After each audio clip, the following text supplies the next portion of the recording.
कि जब भगवान 5 जगह मांगने आए थे कौरवों से, तो कहा था कि 5 जगह दे दो, पांडव आराम से रहेंगे, तुम आराम से रहना, कोई झगड़ा, कोई विवाद, कोई युद्ध नहीं। तो शकुनी ने दुर्योधन को कहा कि सुयोधन इसे बंदी बना लो, ये उनका फेवर लेके आया। दुर्योधन का नाम सुयोधन था। तो अब जो है दुर्योधन ने ऐलान कर दिया कि बंदी बना लो। अब ठाकुर जी को कौन बंदी बना सकता है? तो पहली बार ठाकुर जी ने अपने जीवन काल में पहली बार वो ऊर्जा दिखाई थी, वो लाइट दिखाई थी कि मैं हूं को। अब उसके बाद कृष्ण वहां से चले गए कहकर कि अब युद्ध होगा, और धृतराष्ट्र ने राज ज्योतिषी को बुलाया ये जानने के लिए कि क्या होना चाहिए। तो राज ज्योतिषी को बुलाया, राज ज्योतिषी से पूछा कि क्या करना चाहिए बताओ। तो राज ज्योतिषी ने कहा कि महाराज सुयोधन की कुंडली में राजयोग, कोई हरा ही नहीं पाएगा, निश्चित तौर पर राजा बनेंगे, आप युद्ध करो। और सिर्फ इस बात पर युद्ध का ऐलान हुआ और युद्ध शुरू हुआ। जब युद्ध शुरू हुआ तो उसके बाद 3 दिन बीते, कौरव हारने लगे थे। तो राज ज्योतिषी को फिर से बुलाया धृतराष्ट्र ने और कहा कि ये क्या चल रहा है। बोला महाराज मैंने परिणाम की बात की, अभी तो युद्ध शुरू हुआ है, परिणाम जो होगा उसमें सुयोधन राजा बनेगा, सुयोधन विजयी होगा, आप राज तिलक की तैयारी कीजिए। ठीक है। अब धृतराष्ट्र लगातार चिंता में था। 8 दिन बीत गए, आधी सेना निपट गई थी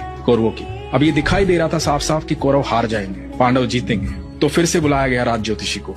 धृतराष्ट्र बैठे हुए हैं, महात्मा विदुर बैठे हुए हैं, और राज ज्योतिषी को पूछा गया कि भाई ये क्या हो रहा है। तो कह रहा था कि सुयोधन राजा बनेंगे। अब तो 8 दिन बीत गए, आधी से ज्यादा सेना निपट चुकी है हमारी। तो पता है राज ज्योतिषी ने क्या कहा था? कि वहां कोई है जिसने नक्षत्रों की दिशाएं बदल डाली, कोई है जो समय और परिधि से परे है। हाँ। कोई है वहां।